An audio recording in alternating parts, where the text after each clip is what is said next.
Assalamualaikum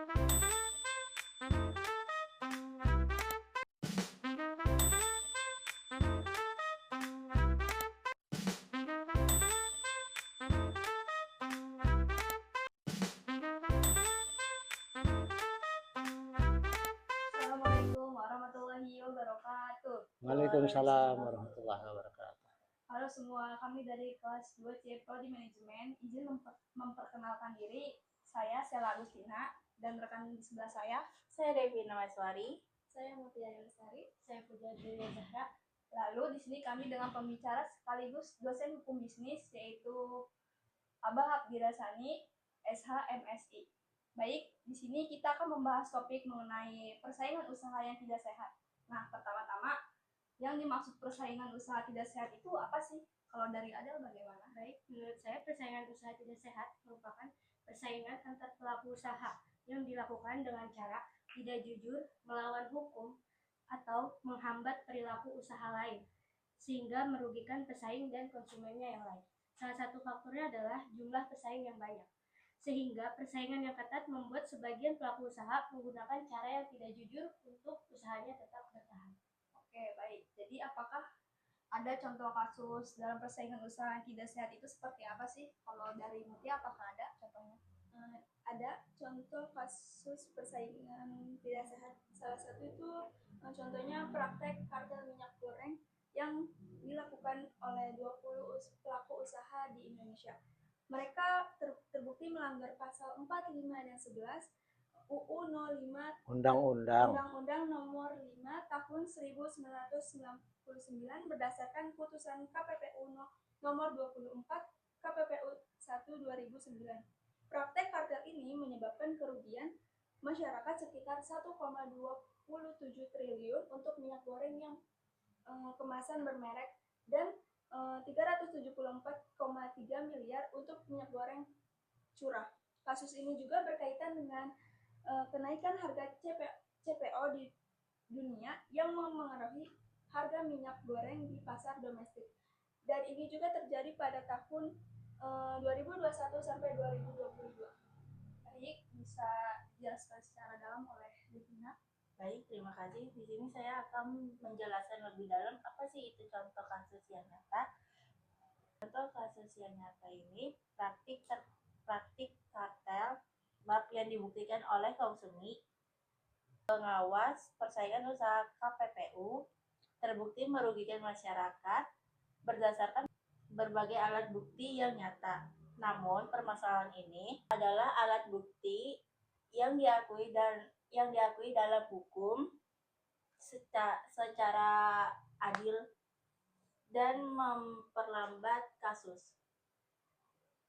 Baik, kalau menurut Abah nih, bagaimana sih pendapat Abah terhadap kasus kartel minyak goreng ini dari sisi hukum persaingan usaha? Bagaimana sih, Bah? Oke, terima kasih Sela. Apa namanya? Dalam kuliah hukum bisnis, antara lain kita juga bicara tentang apa hukum persaingan usaha. Juga ada nanti mata kuliah yang judulnya adalah perlindungan konsumen. Dua mata pelajaran ini dalam hukum bisnis sangat penting. Oleh karena apa? Kita tahu bahwa fungsi hukum itu adalah untuk menciptakan kestabilan dalam usaha. Ya, di samping kestabilan juga ada keadilan. Ya, juga ada yang namanya kejujuran, karena namanya manusia kan kita udah tahu namanya manusia itu cenderung untuk menempuh segala cara untuk mendapatkan apa yang dia inginkan. Kemarin kan saya ada cerita tentang anak-anak Nabi Adam kan, ya, dimana untuk mendapatkan apa yang jadi harapannya maka seseorang itu gelap mata sampai akhirnya membunuh. Ya kan, maka dalam hal persaingan usaha juga begitu. yang akan terjadi adalah bisa jadi orang yang pengen untung besar itu terus kemudian melakukan hal-hal yang merugikan orang lain demi mendapatkan keuntungan semuanya untuk dia gitu. Kalau bisa orang lain nggak usah dapat untung, saya aja sendiri. Kan gitu namanya kecenderungan manusia ya.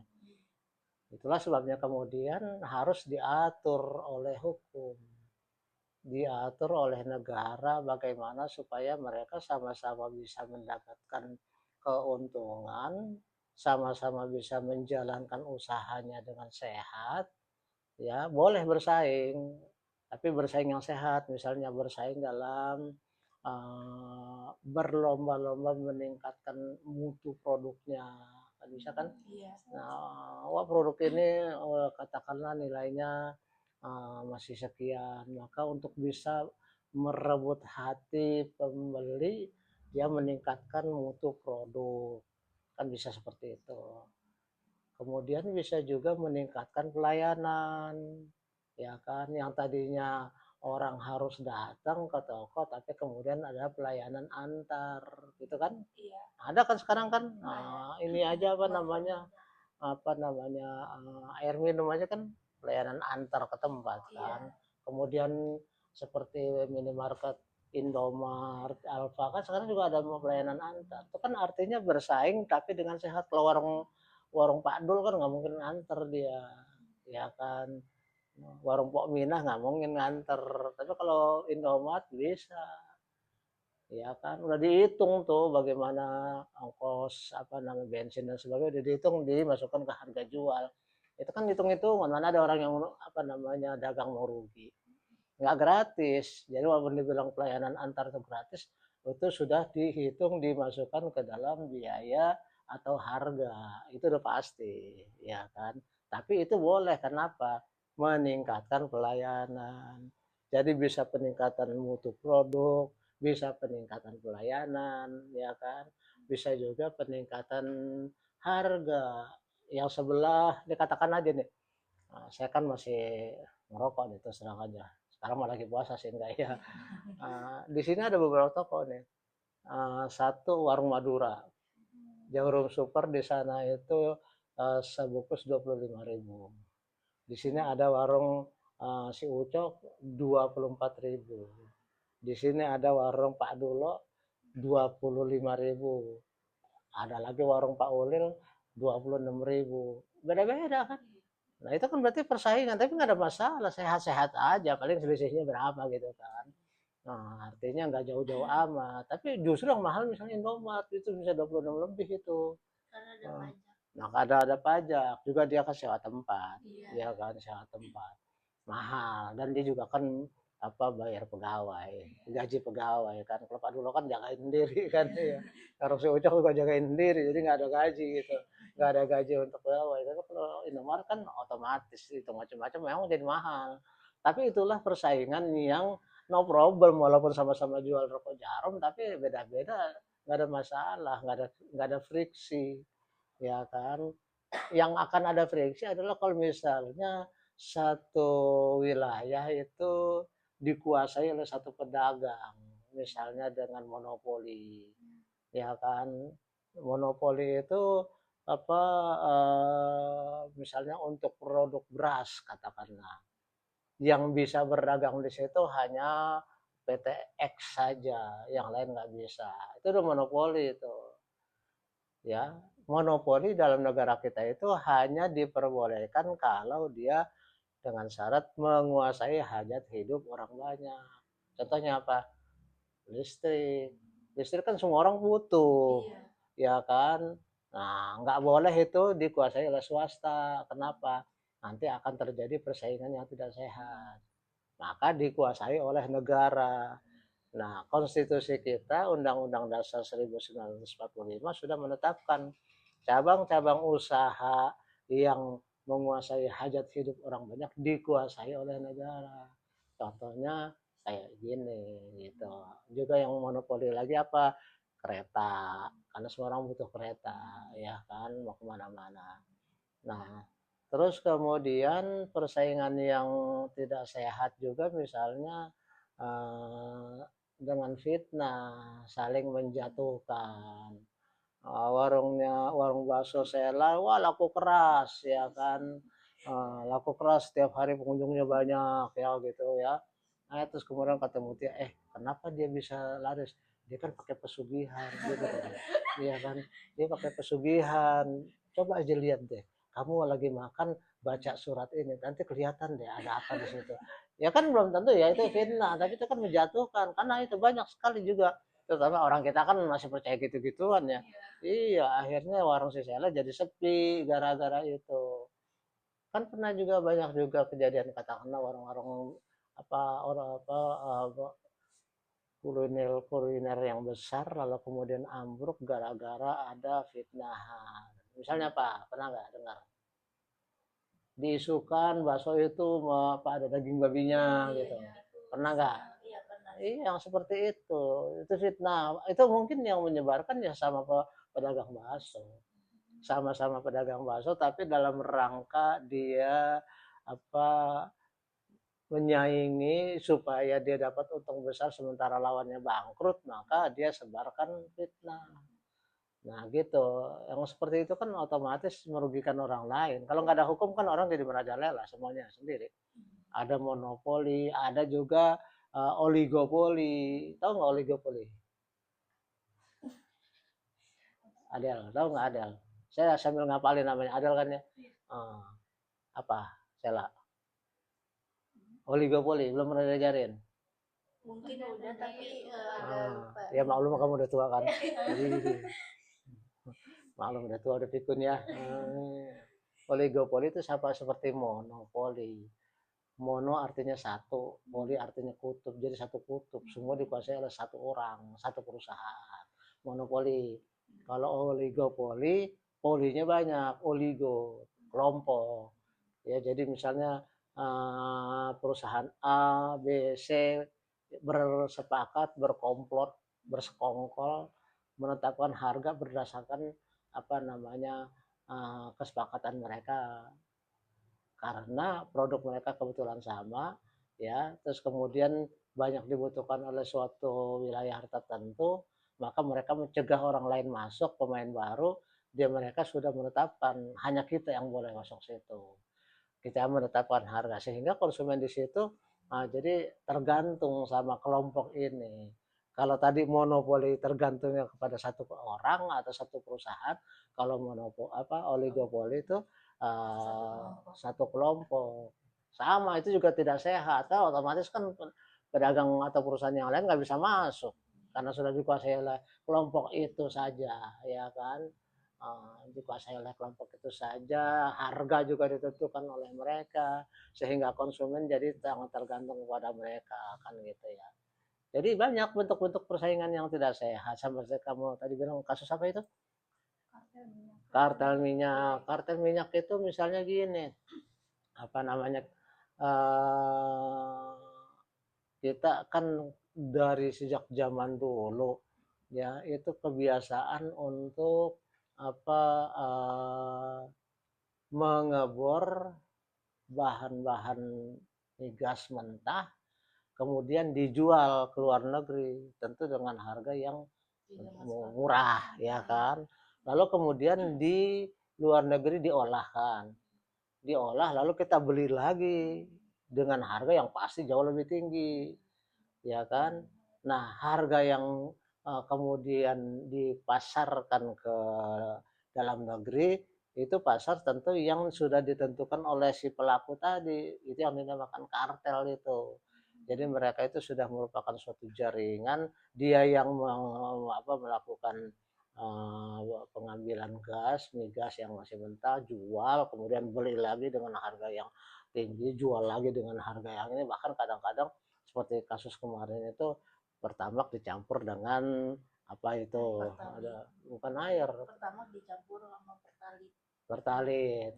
kan kalau air nggak terlalu bisa tapi ketemu kelas kampung itu kalau kelas nasional nggak mungkin dengan air gampang ketahuan tapi kalau pertamax dengan pertalit mahalan mana malahan pertalit mahalan pertama iya dicampur padahal yang satu harganya ya misalnya katakanlah Pertalite 10, Pertamax 12, ya kan, dicampur, tapi dijualnya 12, ya itu otomatis kan rugi dong konsumen. Dan itu ternyata juga apa namanya dilakukan berlaku di seluruh Indonesia bahan campuran itu, tapi yang mengerjakan siapa si tadi apa namanya kartel tadi, ya kan. Nah, jadi mereka itu menguasai pasar, menguasai distribusi, menguasai harga, ya. Sementara enggak ada lagi apa kan seharusnya kan untuk bisa bersaing ya, produsen dari produsen dari luar itu bisa misalnya Shell atau apa lagi yang dari luar. Ya, kamu kan punya motor nih apa biasanya beli? Tahunya cuman Pertamina aja ya. Apalagi Pertamini lagi kamu mah, Pertamina yang di kampung. Apa sih? di Apa? Yang gambar Gambar Shell. ada lagi. Gambar apa? Kodok. Gambar kerang, gambar bekicot. yang khusus mobil itu apa namanya? Ada banyak sih sebenarnya itu, tapi saya juga lupa namanya ya. Iya, artinya eh, karena harga minyak itu sudah ditentukan oleh sekelompok yang dinamakan kartel tadi, nah maka yang dari luar-luar ini, walaupun notabene ya saya nggak tahu persis, mungkin kualitasnya lebih bagus, tapi kan yang jelas harganya lebih mahal. Ya, karena mereka berdagang, memang pedagang. Sementara kalau Pertamina itu fungsinya juga kesejahteraan sosial. Ya, dia juga kan termasuk barang monopoli juga. Jadi nggak bisa dikuasai oleh pengusaha. Walaupun dalam prakteknya ya memang terjadi namanya manusia. BUMN sekalipun melakukan kecurangan ya sering gitu ya. Ya, BUMN sering apa laporannya rugi-rugi padahal kita kan bayar listrik telat mah kagak dimatiin. Iya kan? Giliran pelayanan tusbung aja juga kita ngeluhnya susah kan, pelayanannya susah, tapi rugi katanya, rugi ini rugi itu, ya memang ternyata masih banyak tikus sih di dalam gitu ya. Itu di luar konteks lah, yang jelas kembali kepada apa yang kita bicarakan, bahwa untuk mengatur persaingan usaha supaya bisa berlangsung menjadi suatu iklim yang sehat, yang tidak merugikan orang lain, yang tidak membunuh ya usaha-usaha kecil, maka memang dibutuhkan adanya hukum. Nah, itulah hukum yang mengatur transaksi bisnis gitu. Jadi di dalam kuliah kita hukum bisnis itu banyak kasus-kasus yang akan kita bahas. Nah, saya maunya uh, Anda juga tidak hanya menerima dari dosen, makanya cari apa itu kasus-kasus yang lain. Apalagi Sela, ada nggak kasus apa namanya persaingan usaha yang lain yang tidak sehat? Yang apa ya? Kenceng suaranya. Kayak ini yang kata Mas Bea Cukai yang kata dia bosnya itu mau Ini kamu pegang, takutnya nggak kedengeran. Pegang. Iya, gini aja. Yang impor bea cukai Naikin. Yang impor bea cukai yang masuk barang tapi biar nggak ketahuan gitu. Selundupan. Iya. Ya. Itu ada. Oke, itu juga persaingan yang tidak sehat. Artinya banyak pengusaha yang juga kalau mereka impor barang dari luar itu kan kena bea masuk. Kalau legal, makanya untuk bisa menghindari pengenaan bea masuk mereka nyelundup. Ya, jadi barang-barang itu tidak melalui jalur resmi. Karena tidak ada pengeluaran, makanya barang itu bisa mereka jual lebih murah. Atau tidak jual murah, jual normal, tapi kan berarti kan mereka dapat untung karena tidak membayar. Nah, itu juga termasuk dalam persaingan yang tidak sehat.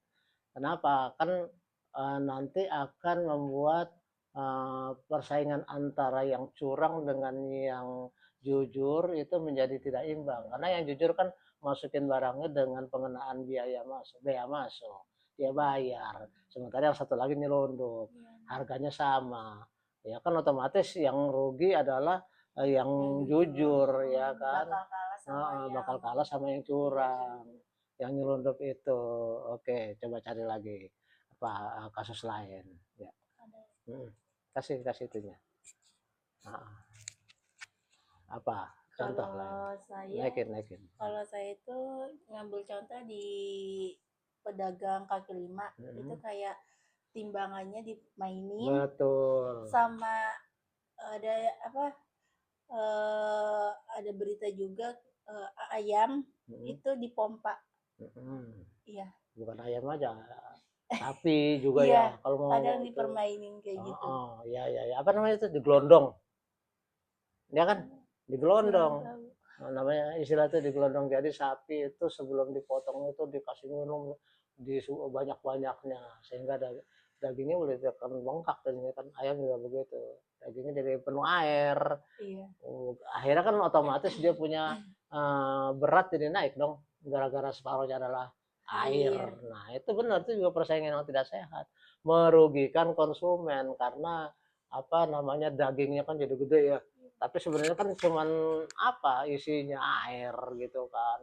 Nah itu juga persaingan yang tidak sehat. Atau yang seperti kamu bilang tadi, timbangan yang diakal-akalin. Banyak juga tuh, misalnya kamu beli apa namanya beli bensin mulai dari nol ya kan, bilangnya begitu, padahal nggak sampai 1 liter, tapi cuman katakanlah 9,8 gitu atau berapa, sehingga mereka ngumpulin yang kecil kan jadi untung, tapi kan untung yang tidak sehat, untung curang gitu kan. Gitu, betul.